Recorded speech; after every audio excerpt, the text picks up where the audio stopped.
80 tahun merdeka, Indonesia melangkah dengan kepala tegak. Dari sawah yang hijau menghampar, negeri ini menegaskan kedaulatan pangannya. Tak lagi sekedar swasembada, tapi mandiri dan berdaulat di meja makan sendiri. Di panggung dunia, diplomasi Indonesia kembali lantang, menjembatani perbedaan, memperjuangkan perdamaian, dan menawarkan tata dunia yang lebih adil. Sementara di tanah jauh, di Gaza dan tepi barat, dukungan Indonesia untuk Palestina tak pernah pudar. Dari masa Bung Karno hingga hari ini, komitmen itu tetap terjaga. 3 capaian ini bukan sekedar deretan prestasi, tapi potret jati diri bangsa. 8 dekade merdeka, Indonesia bukan lagi sekedar penonton sejarah. Kita ikut menentukan arah dunia. Lalu seberapa jauh kita mampu mempertahankan pencapaian ini? Apa langkah berikutnya untuk memastikan Indonesia terus berdikari? Dan bagaimana kita memastikan suara Indonesia tetap didengar di panggung dunia? Pemirsa, inilah catatan Sinpo, spesial 80 tahun kemerdekaan Republik Indonesia, konsisten menjaga kedaulatan dan perdamaian dunia. Bersama saya, Arif Rifai.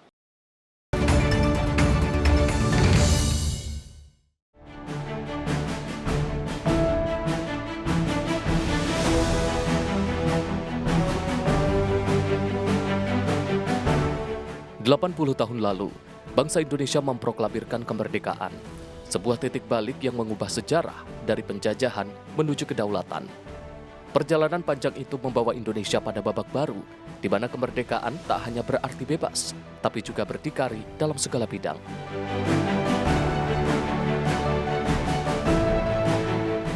Hari ini, sawah-sawah di seluruh penjuru negeri menjadi simbol ketahanan pangan berkat teknologi dan kebijakan yang terarah. Petani Indonesia mampu memenuhi kebutuhan sendiri dan bahkan menguatkan cadangan pangan nasional.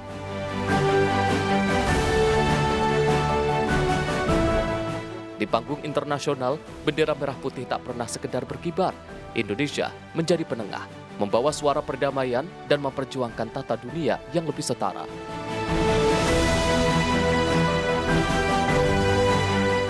Dukungan untuk Palestina menjadi jejak panjang solidaritas yang tak terputus sejak era Bung Karno hingga hari ini.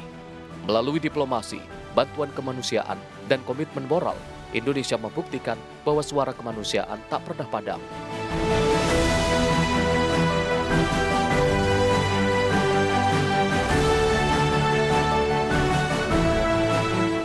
Semua ini bukan sekedar deret prestasi, ini adalah cermin bagaimana Indonesia memaknai kemerdekaan di usia ke-80.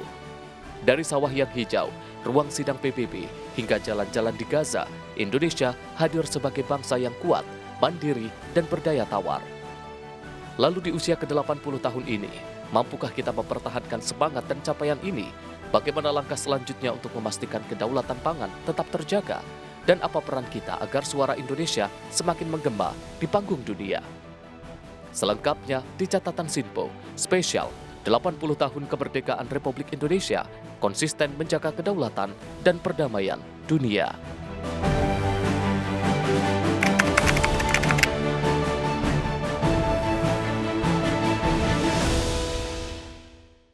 Pemirsa, 80 tahun Indonesia merdeka punya banyak cerita, mulai dari kedaulatan pangan, kemudian diplomasi, perdamaian dunia, sampai dengan komitmen dan juga konsistensi Indonesia untuk mendukung Palestina. 3 hal itu yang menjadi sorotan dari catatan Sinpo, tepatnya dari Sinpo ID di rubrik Bongkar yang coba merangkum 3 capaian Indonesia di masa ataupun di usianya ke-80 tahun. Hari ini kita akan membahasnya bukan hanya dari segi angka tapi juga cerita di baliknya.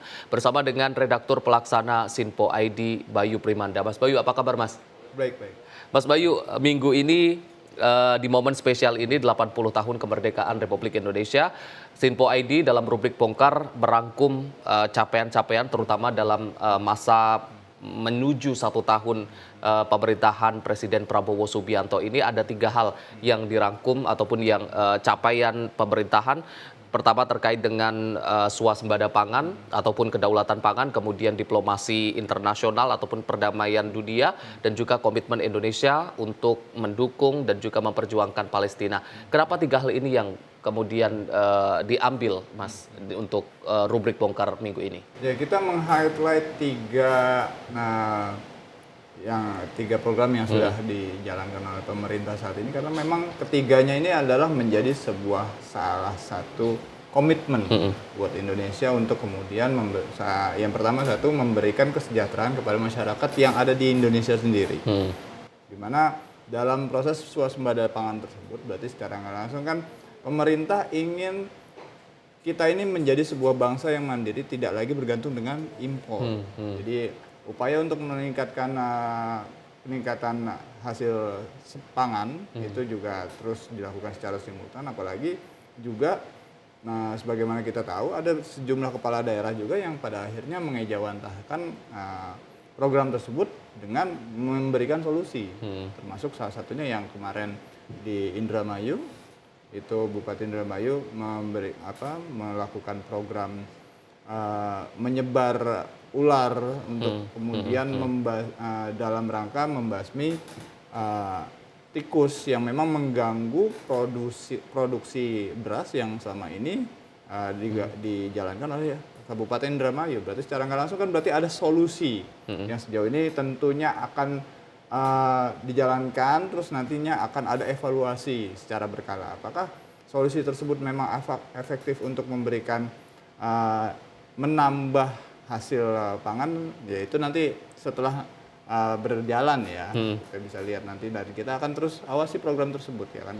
Karena memang sebagaimana kita tahu laporan dari Kementerian Pertanian sendiri juga ada peningkatan dari hasil produksi pangan yang selama ini dijalankan oleh Kementerian Pertanian. Salah satunya termasuk produksi beras yang sebagaimana kita tahu peningkatan jumlah produksi beras ini tentunya berimplikasi dengan adanya jaminan bahwasanya stok beras di Indonesia saat ini juga jauh lebih baik lagi, dan kita harapkan ini bisa terus berjalan dan juga diikuti dengan sumber-sumber pangan yang lain juga, baik itu dari peternakan maupun jenis-jenis perikanan yang selama ini memang menjadi konsumsi penting buat masyarakat Indonesia.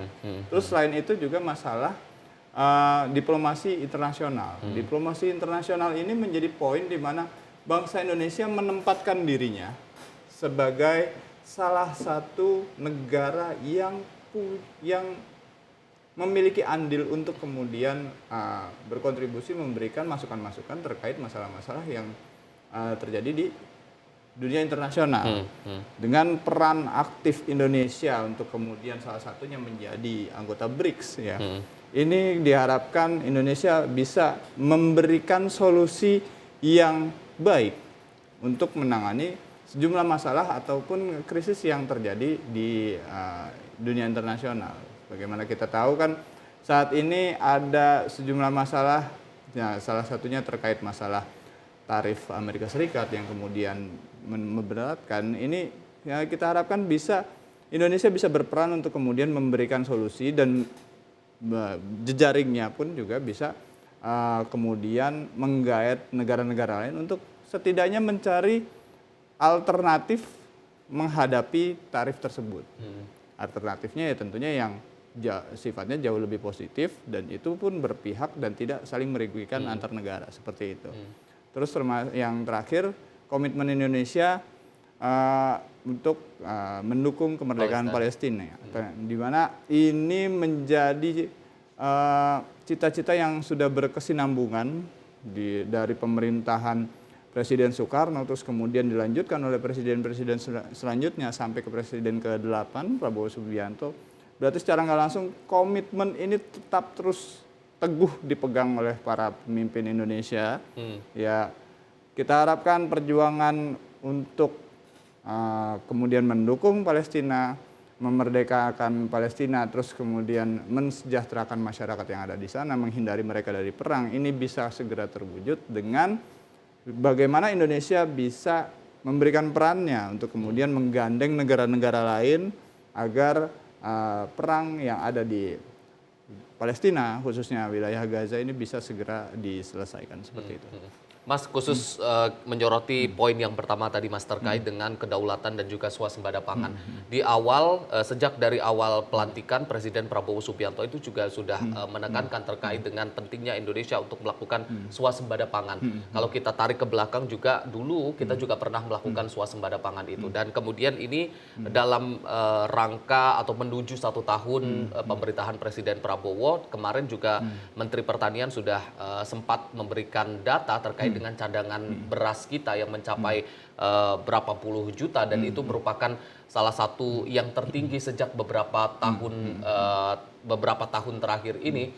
Kalau melihat capaian cadangan pangan yang cukup tinggi atau bahkan tertinggi ini Mas, di masa yang mungkin menuju belum ada 1 tahun masa pemerintahan Prabowo Subianto, apa yang menjadi kunci Mas dari keberhasilan cadangan pangan yang mencapai angka seperti itu Mas? Yang menjadi kunci adalah, yang pertama adalah komitmen dari Kementerian Pertanian sendiri sebagai regulator yang membidangi masalah pangan.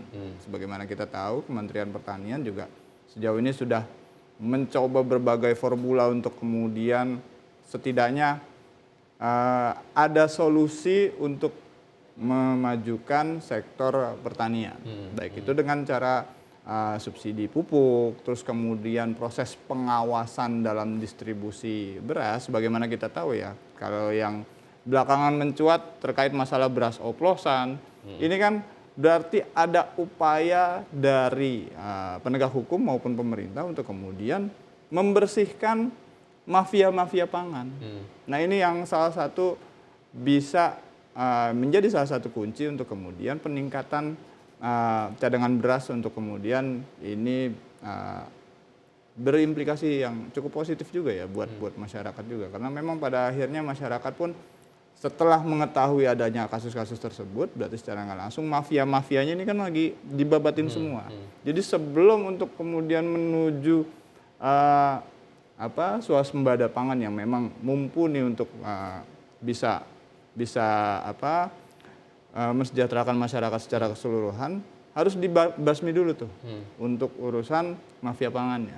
Jadi para pelaku-pelaku mafia pangan yang memang sejauh ini sudah menguasai sektor pangan di Indonesia ini kemudian was-was dengan adanya tindak tanduk dari Kementerian Pertanian maupun aparat penegak hukum yang memang berkomitmen untuk bersama-sama memperjuangkan cita-cita swasembada pangan tersebut. Dan ini yang kita harapkan bisa terus berjalan. Ya, mengingat ini belum sampai 1 tahun, berarti secara langsung belum ada ulang tahun pemerintahannya. Kemarin kan ini dalam upaya swasembada pangan atau menuju swasembada pangan ini, justru kemarin publik sempat dihebohkan dengan temuan adanya beras oplosan. Kalau kita melihat adanya temuan beras oplosan yang beredar di pasaran, Sinpo ID melihatnya ini ironi atau justru ini sebenarnya sinyal positif karena pengawasan dari pemerintah sebenarnya berjalan dengan baik dengan ditemukannya adanya ternyata beras oplosan ini, Mas. Ya kalau kita lihat ditemukannya beras oplosan berarti secara nggak langsung selama ini proses pengawasannya belum dimaksimalkan. Terus kemudian datanglah era Presiden Prabowo yang kemudian melakukan pembenahan dari segala macam sisi, termasuk dalam proses produksi pangan yang menjadi salah satu kunci yang paling digaungkan ya oleh Presiden Prabowo. Berarti secara nggak langsung ketika kasus ini mencuat, ini sebagai pertanda atau bisa kita katakan ini memang komitmen kuat dari Presiden Prabowo untuk kemudian menggalakkan yang namanya swasembada pangan.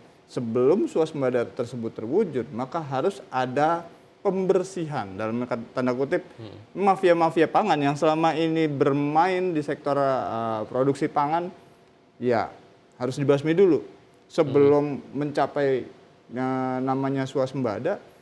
Pemain-pemainnya atau enggak yang selama ini menggeragoti ya kita katakan itu sebagai lintahnya ya.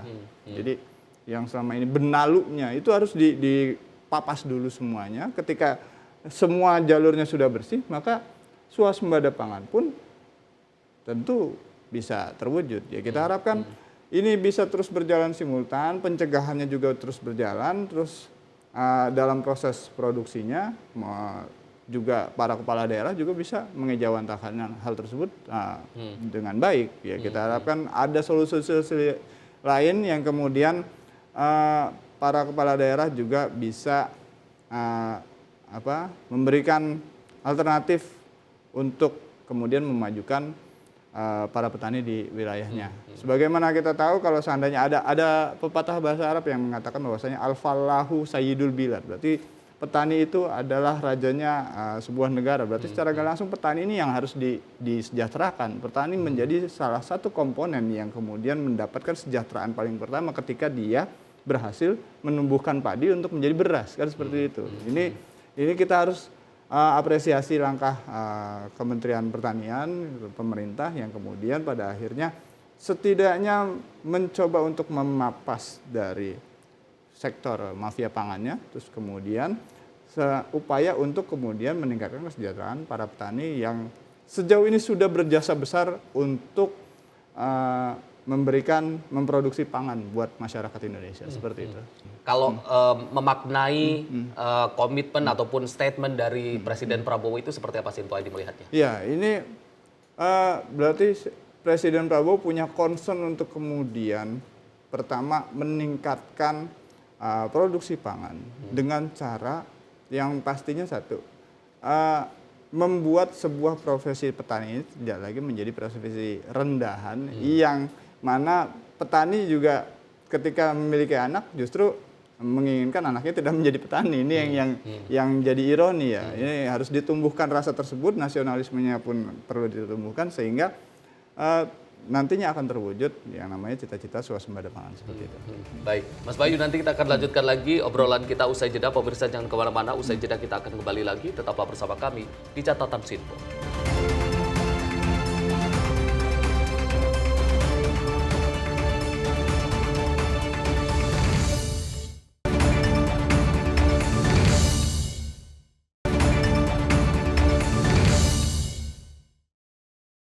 Pemirsa, Anda kembali menyaksikan Catatan Sinpo, masih membahas tema kita pada hari ini yang merupakan spesial hari ulang tahun ke-80 Republik Indonesia, di mana kita jadi juga sudah menyoroti ada 3 hal yang menjadi catatan dari Sinpo ID terkait dengan bagaimana kedaulatan pangan, diplomasi dunia, dan juga komitmen Indonesia untuk memperjuangkan dan juga mendukung kemerdekaan Palestina. Mas Bayu, kalau tadi kita sudah membahas terkait dengan upaya pemerintah dalam menuju swasembada dan juga kedaulatan pangan, kali ini kita akan membahas bagaimana upaya diplomasi Indonesia di mata dunia. Mungkin kalau kita melihat saat ini di tengah dunia yang penuh gejolak, Indonesia ini ingin memiliki peran di dalamnya melalui, kalau kita lihat juga beberapa waktu lalu, mungkin juga dalam masih hitungan bulan masa pemerintahan Presiden Prabowo Subianto, tapi Presiden ini sudah melakukan kunjungan, melakukan pertemuan bilateral dengan negara-negara sahabat, mengikuti forum-forum internasional seperti BRICS dan lain sebagainya. Kalau kita melihat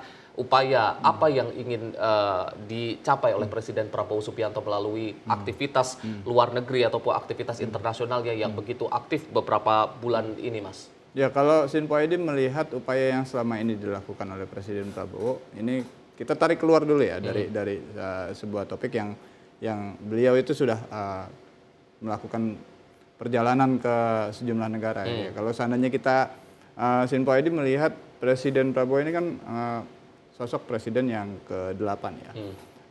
Kalau kita lihat angka 8 sendiri di tahun 80 tahun Indonesia ya ada angka 8-nya juga. 8 juga menjadi salah satu simbol bahwasanya kalau kita lihat dalam bentuk angkanya ini kan selalu nyambung terus, tak pernah terputus. Berarti secara nggak langsung ada upaya.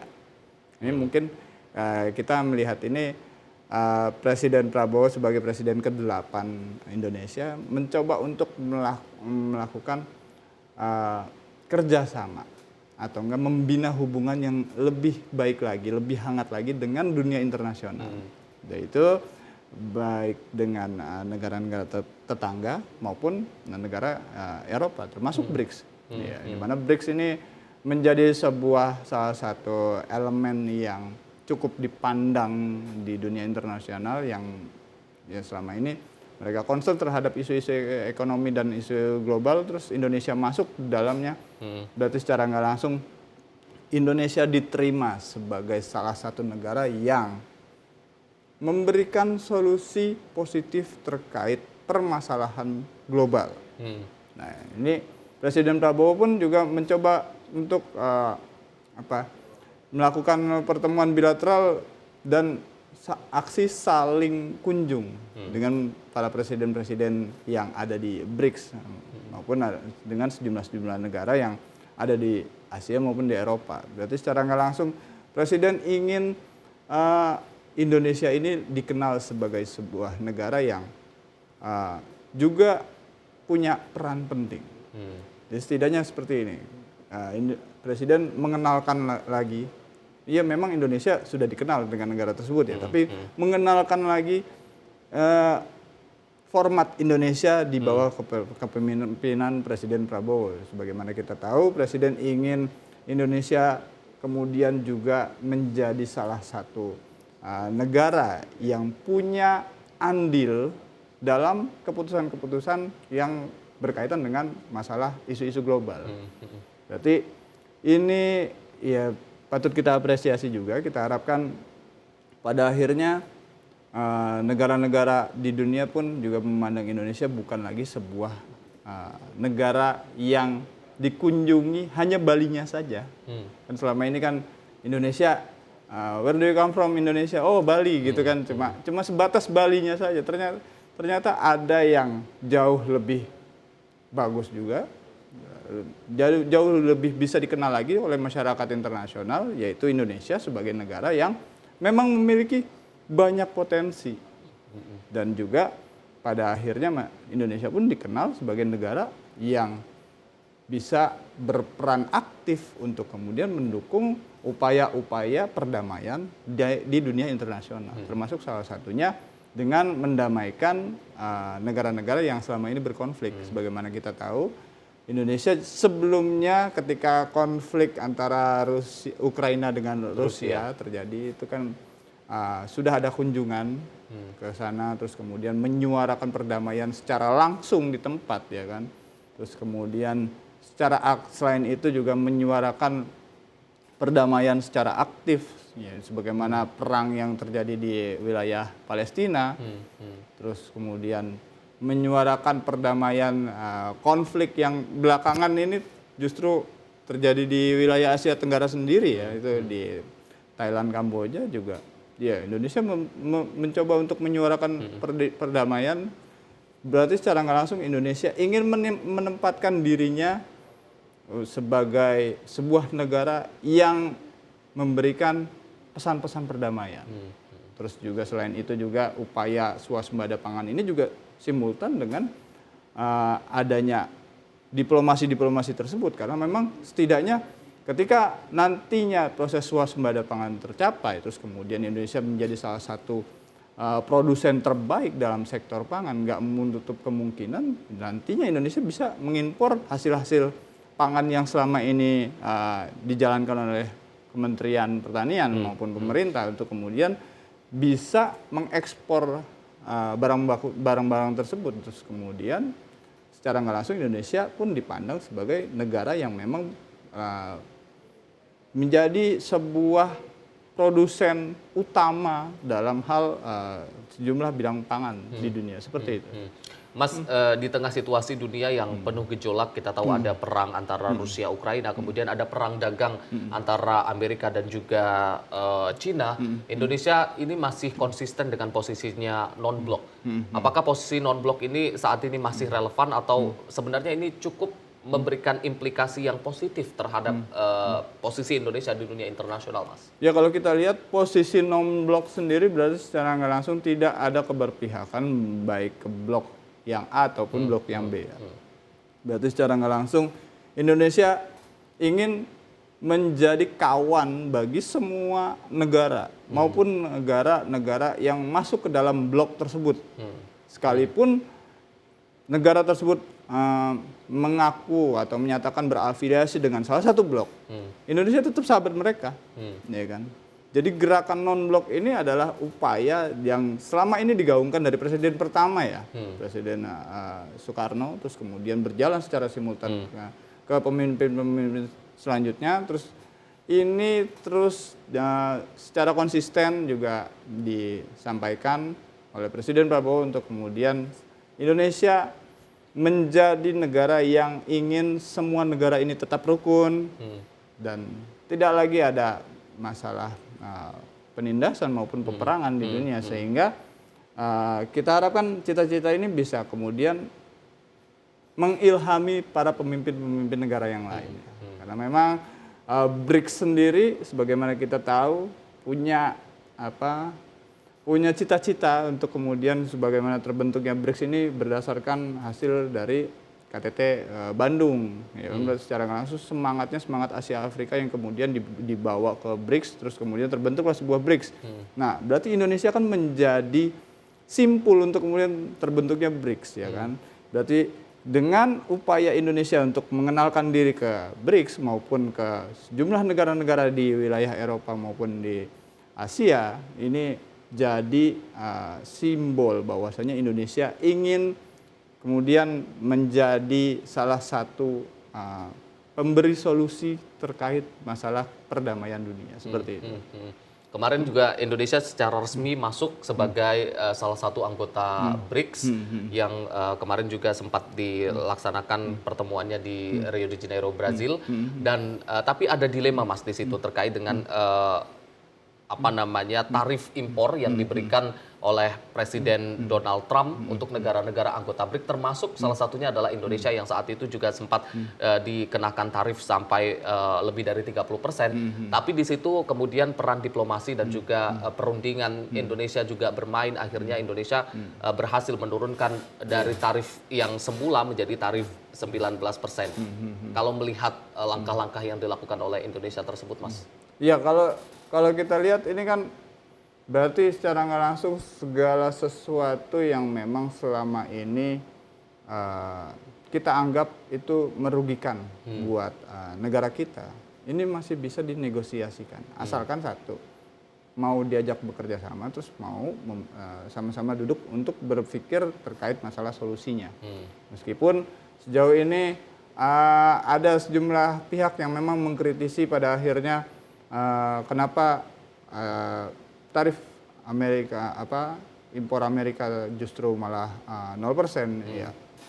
Itu menjadi sebuah evaluasi yang kemudian setidaknya pemerintah yang pertama tidak kemudian menurunkan daya ekspor Indonesia yang daya ekspor Indonesia yang selama ini barang-barangnya masuk ke Amerika Serikat. Berarti secara langsung ini ada upaya untuk kemudian Indonesia mencoba untuk memberikan iklim yang positif buat investasi yang ada di Indonesia, yang selama ini memang barang-barang Indonesia yang bisa diekspor ke sejumlah negara, termasuk salah satunya ke Amerika yang menjadi salah satu pengekspor besar dari hasil apa yang diproduksi di Indonesia. Ya, kita harapkan ini bisa kemudian berjalan dengan baik, terus kemudian negosiasi ini ya masih belum final juga karena kan masih ada yang bisa dibicarakan lagi lah.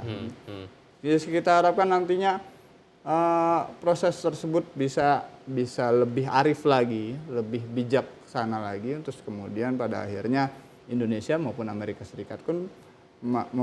Serikat bisa sama-sama menyepakati tarif yang lebih bijak lagi.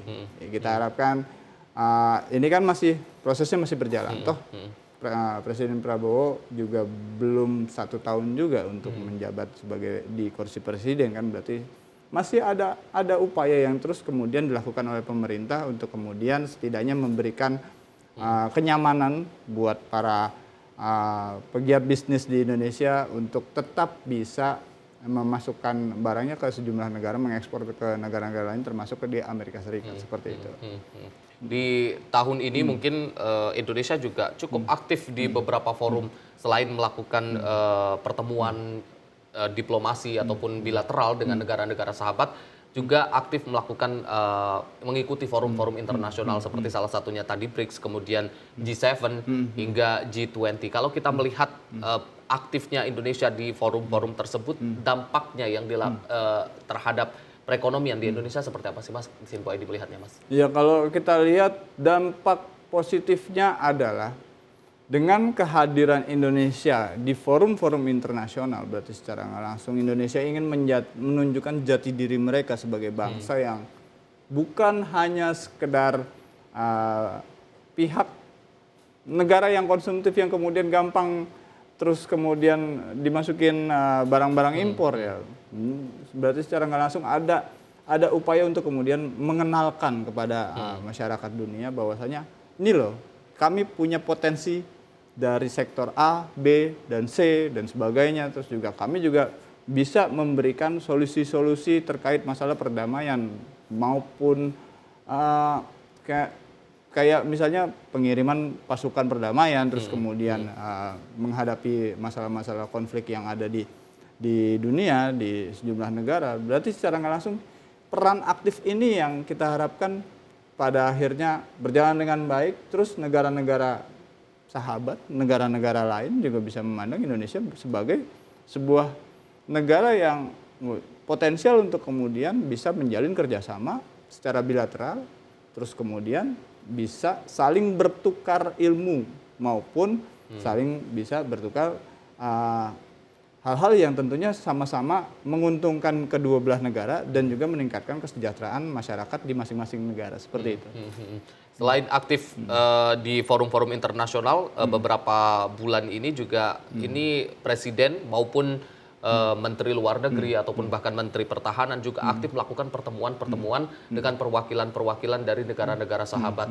Ada juga dari presiden-presiden ataupun pemimpin negara lain yang kemudian juga berkunjung ke Indonesia. Kalau kita melihat upaya-upaya bilateral antara Indonesia dengan negara-negara sahabat yang kian aktif mungkin dalam menuju 1 tahun pemerintahan Presiden Prabowo Subianto ini, Sinpo Edi melihatnya seperti apa, Mas? Ya ini menunjukkan soliditas Presiden maupun jajarannya termasuk ke hingga legislatif ya. Sebagaimana kita tahu DPR juga sebelumnya juga baru saja kedatangan tamu dari Peru kan, berarti secara nggak langsung ini menunjukkan soliditas yang selama ini dilakukan oleh para pemimpin negara ya, termasuk yang selama ini dilakukan oleh presiden, terus kemudian simultan dengan apa yang dilakukan oleh dari para legislator Indonesia, terus kemudian dilakukan oleh para menteri-menterinya, para pembantu presiden yang memang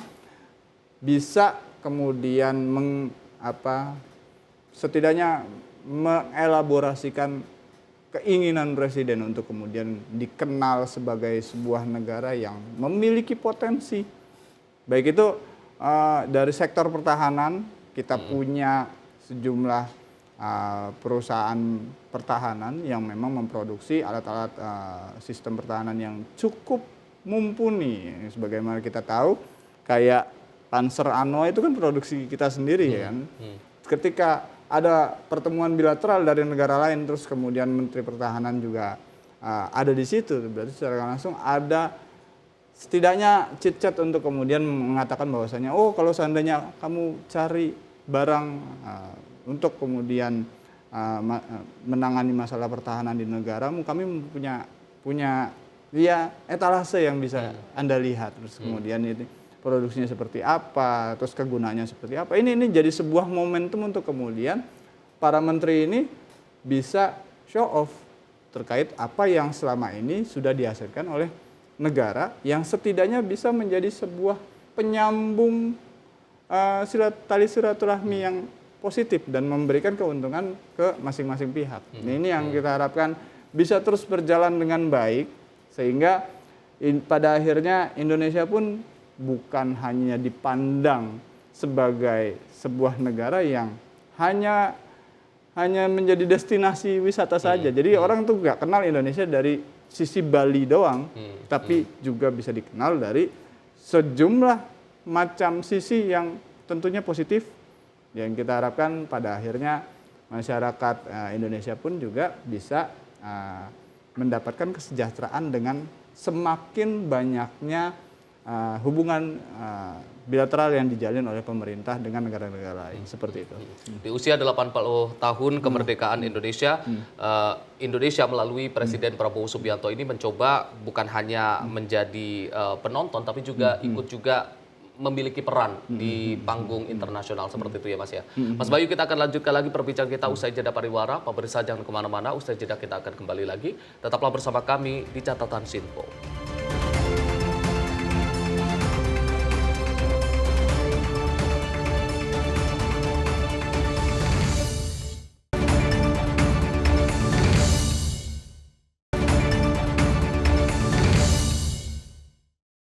Pemirsa, Anda kembali menyaksikan Catatan Sinpo, masih membahas tema kita pada hari ini, spesial Hari Ulang Tahun ke-80 Republik Indonesia, di mana tadi kita sudah membahas terkait dengan upaya Indonesia untuk menuju swasembada dan juga kedaulatan pangan, kemudian diplomasi internasional Indonesia, dan terakhir kita akan membahas bagaimana komitmen Indonesia yang tetap terjaga selama 80 tahun ini, Mas, dari era pemerintahan Presiden pertama, Presiden Soekarno, sampai dengan Presiden ke-8, Presiden Prabowo Subianto. Indonesia tetap konsisten dengan komitmennya untuk mendukung kemerdekaan Palestina. Kalau kita melihat konsistensi yang ditunjukkan oleh Indonesia selama 80 tahun ini terkait dengan kemerdekaan Palestina, Sinpo ID melihatnya seperti apa, Mas? Ya, ini sebuah kedekatan emosional ya.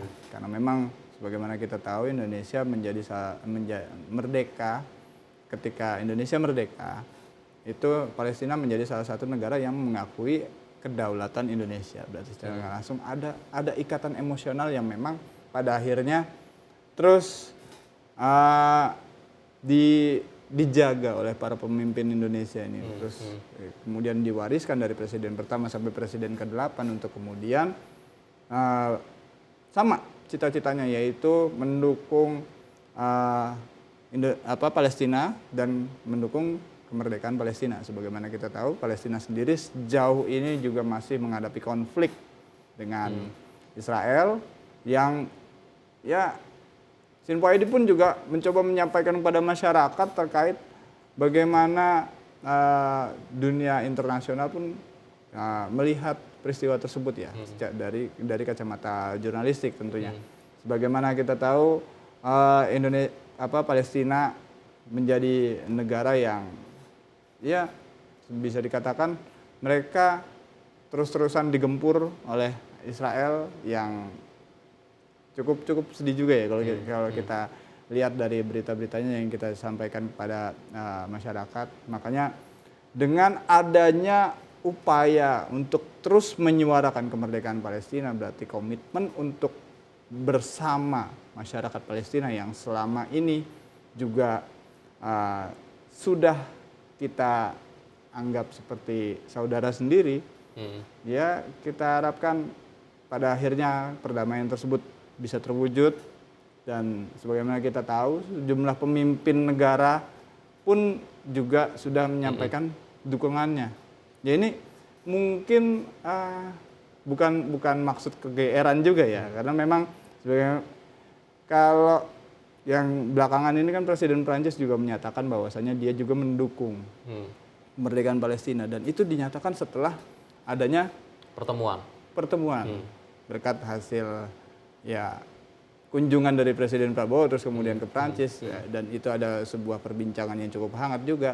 Kelar dari pertemuan tersebut, pada akhirnya Presiden Prancis pun juga menyatakan dukungannya terhadap kemerdekaan Palestina. Berarti secara nggak langsung ada mimpi yang kemudian ingin disampaikan, ingin ditularkan oleh Indonesia, dan itu mimpi itu dibawa oleh Presiden Prabowo terus kemudian disuarakan ke pemimpin negara yang lain.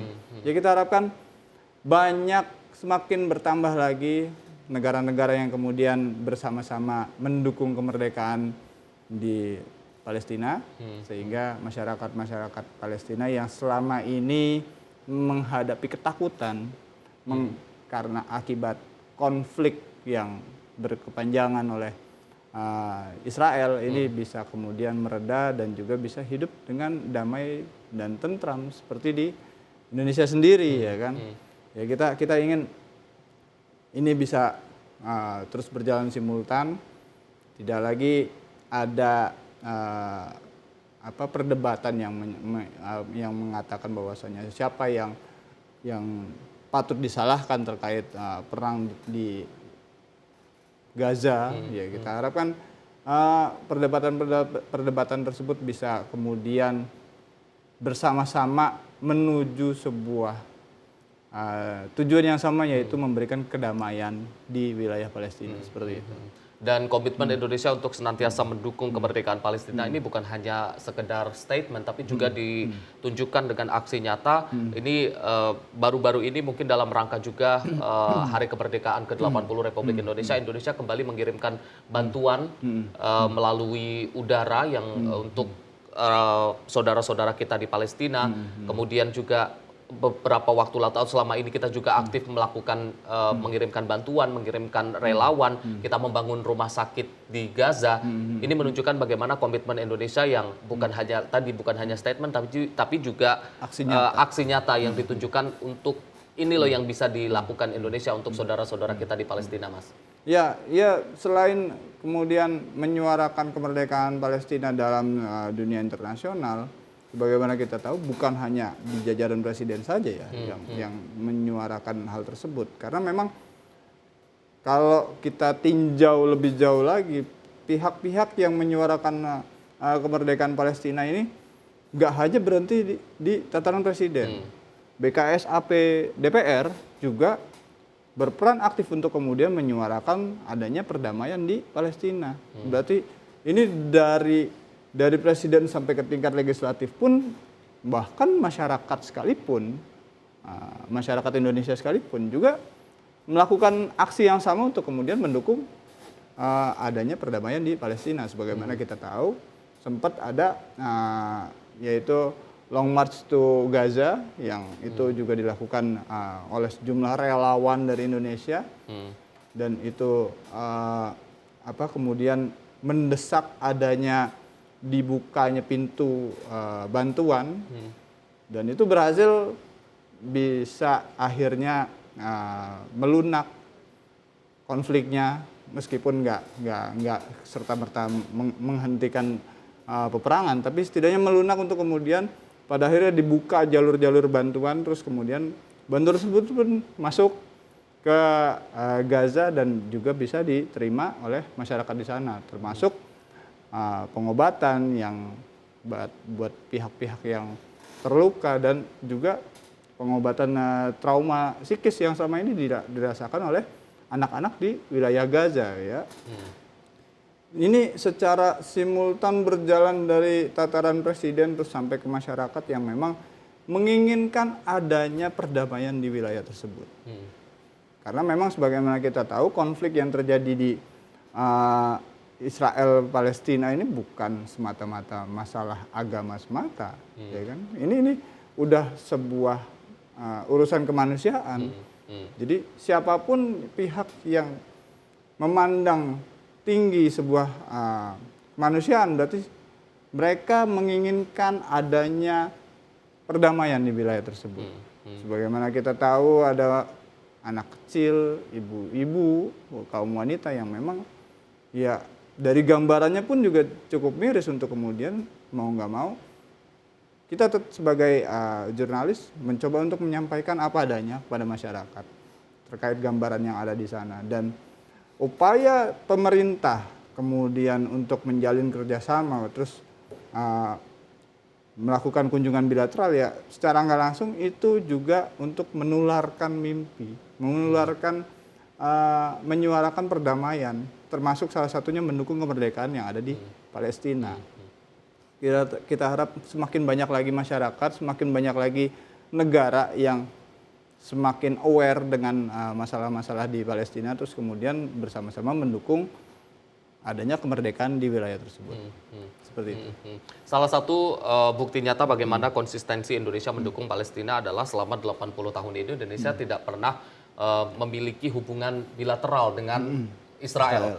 Dan tapi beberapa waktu lalu saat kunjungan Presiden Prancis ke Indonesia itu sempat ada statement dari Presiden Prabowo Subianto yang menyatakan bahwasannya Indonesia akan mengakui ataupun mungkin memiliki hubungan bilateral dengan Israel kalau Israel sudah mengakui kemerdekaan Palestina atau dengan kata lain dengan two state solution atau solusi dua negara tersebut yang juga kemarin juga sempat disepakati antara Indonesia dengan Perancis tersebut. Kalau melihat hal tersebut, Mas. Ya, ini adalah sebuah upaya atau bisa kita katakan ini sebuah solusi untuk kemudian bisa mengikat ya. Kalau seandainya Anda ingin kita ini punya hubungan yang baik, setidaknya Anda menghentikan yang namanya konflik yang terjadi di negara tetangga Palestina. Apalagi ini Palestina adalah saudara buat Indonesia. Itu yang ingin disampaikan kepada Israel tentunya. Jadi kalau seandainya kita ini punya kedekatan, kita ini punya hubungan yang baik, ya tolonglah Palestina ini dimerdekakan dulu. Ada sebuah bisa dikatakan ada sebuah opsi yang tentunya memberikan Israel ini pilihan. Nanti kalau mau punya hubungan baik dengan saya, ya setidaknya ini dimerdekakan dulu. Jangan sampai pada akhirnya ketika kita menjalin hubungan baik, sahabat saya tetap kena diserang. Ini yang pada akhirnya ingin disampaikan kepada dunia dan juga negara-negara lain bahwasanya Indonesia terbuka kok dengan semua negara yang ingin menjalin hubungan sepanjang satu mimpinya sama, yaitu mewujudkan perdamaian. Dan kalau seandainya Israel juga ingin menjalin hubungan atau menjalin persahabatan dengan Indonesia, ya tolong wujudkan dulu perdamaian. Jangan pada akhirnya Anda punya hubungan baik tapi Anda tidak mewujudkan perdamaian sebagaimana yang kita cita-citakan selama ini. Itu yang ingin disampaikan oleh Presiden Prabowo. Dan konsistensi ini kita harapkan bisa terus dijaga. Karena memang komitmen kuat untuk mendukung Palestina merdeka. Ya salah satunya dari Indonesia. Karena memang Indonesia menjadi sebuah negara yang kedaulatannya diakui oleh Palestina. Dan Palestina juga jadi sebuah negara yang punya kedekatan secara emosional oleh Indonesia, seperti itu. Ini yang perlu kita apresiasi juga dari Indonesia adalah bagaimana Indonesia konsisten selama 80 tahun ini mendukung dan juga menyuarakan kemerdekaan Palestina. Tapi di satu sisi Indonesia juga memiliki itu tadi diplomasi yang non-blok. Kita tetap menjalin hubungan baik dengan Amerika, yang kita tahu selama ini Amerika mendukung Israel. Kalau kita melihat posisi Indonesia yang non-blok, tapi di satu sisi Indonesia menyuarakan dukungan untuk Palestina, konsisten selama 80 tahun ini, dan kita konsisten juga memiliki hubungan baik dengan Amerika Serikat. Sinpo ID melihatnya seperti apa, Mas? Ya, kalau yang Sinpo ID melihat ini juga mungkin bukan hanya sekedar kata-kata non-blok. Mungkin Indonesia akan menganggapnya, ya kalau kita lihat dari jumlah statement yang disampaikan oleh Presiden Prabowo, kalau kita bisa jabarkan lebih jauh lagi, statement tersebut tentunya mengarah ke seperti ini. Mungkin bisa dikatakan Presiden ingin menyatakan bukan hanya sekedar non-blok, tapi Indonesia justru berpandangan there is no block, ya kan? Nggak ada blok sama sekali. Siapapun yang ingin punya hubungan baik dengan Indonesia, ya silahkan. Ayo, mari kita wujudkan hubungan tersebut yang tentunya memberikan sisi positif ke masing-masing negara. Tapi satu, negara yang ingin memberikan atau memiliki hubungan baik, tentunya cita-citanya harus sama dengan Indonesia. Dan konsistensi ini yang kemudian dijaga oleh Presiden Prabowo, disuarakan ke negara-negara lain. Jadi berhubungan dengan Indonesia, memiliki hubungan baik Indonesia, harus memiliki cita-cita yang sama. Yaitu satu, memberikan perdamaian, mewujudkan perdamaian. Jadi siapapun yang bersahabat dengan Indonesia, terus kemudian memiliki hubungan yang baik, harus bersama-sama mewujudkan yang namanya perdamaian. Makanya Presiden tidak menutup pintu untuk kemudian Israel bisa punya hubungan bilateral sepanjang Israel mau memberikan kemerdekaan terhadap Palestina dan menjamin kesejahteraan masyarakat di Palestina. Ini yang pada akhirnya menjadi kunci untuk kemudian terwujudnya perdamaian di wilayah tersebut. Jadi salah satu solusi yang ditawarkan yaitu two state solution ini menjadi opsi.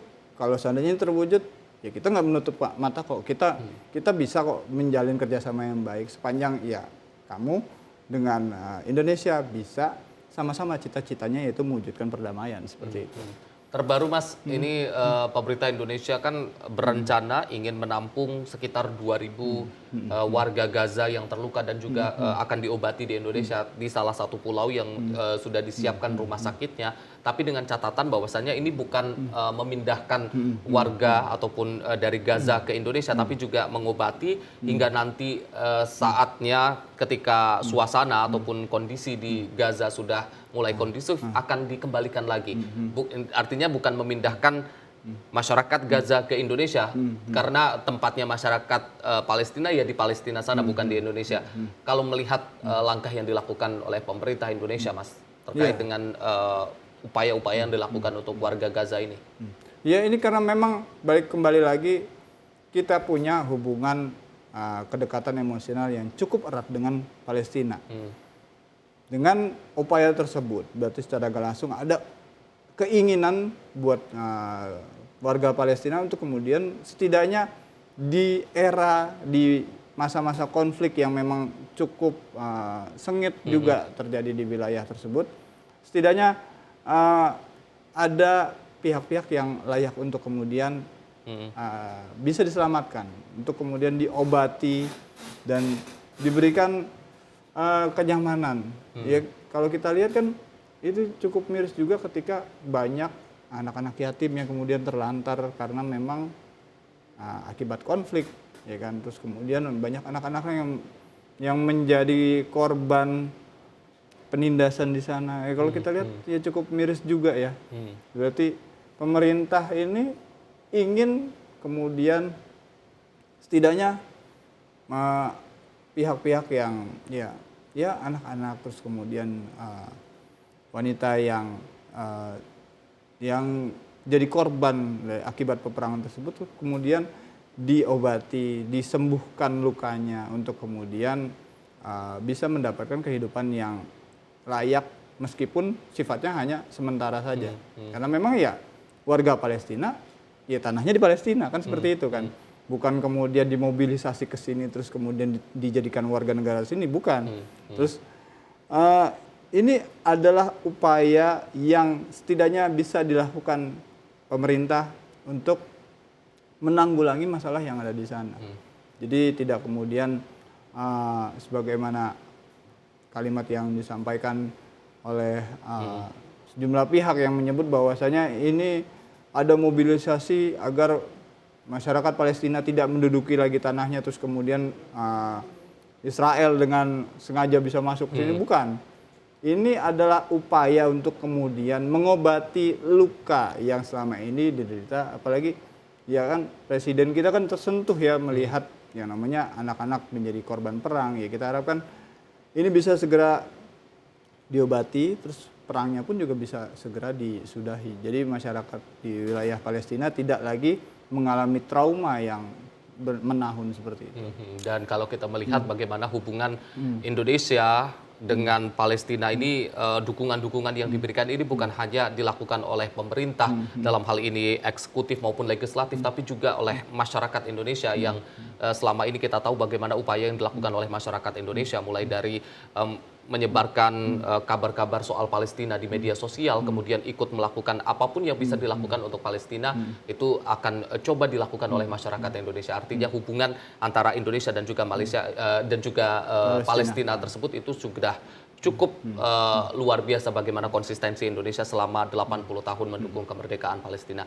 Mas Bayu, terima kasih sudah hadir dan juga kita bahas spesial di Hari Kemerdekaan Republik Indonesia ke-80 tahun ini. Mungkin sebelum kita tutup ada closing statement dari Mas Bayu. Ya mungkin kita bisa sampaikan bahwasanya upaya untuk kemudian bersama-sama mewujudkan perdamaian di Palestina ini juga berjalan simultan dari pemerintah maupun masyarakat. Sebagaimana mungkin ini waktunya saya untuk menyampaikan ya bahwasanya ada sebuah event perkemahan Muslim dunia yang ini dilaksanakan, ya nantinya akan dilaksanakan di bumi perkemahan Cibubur, itu juga menghadirkan sejumlah negara anggota OKI yang sejauh ini sudah terdaftar ada 23 negara, dan dalam perkemahan tersebut nantinya akan ada deklarasi bersama untuk kemudian menyuarakan kemerdekaan buat Palestina. Jadi ini semangat kemerdekaan yang kemudian berjalan simultan hingga ke tataran masyarakat,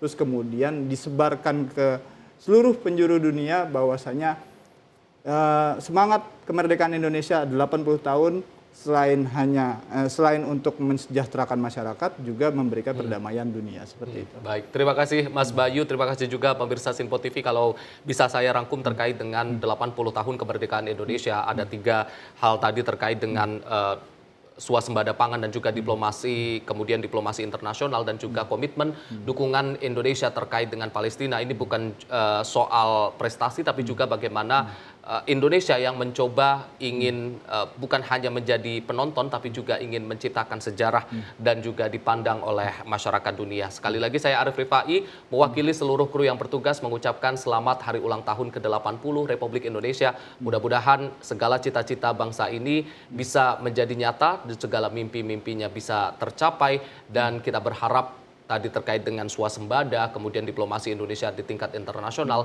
bahkan cita-cita Indonesia untuk kemerdekaan Palestina juga akan tercapai. Saya Arif Rifai, sampai jumpa.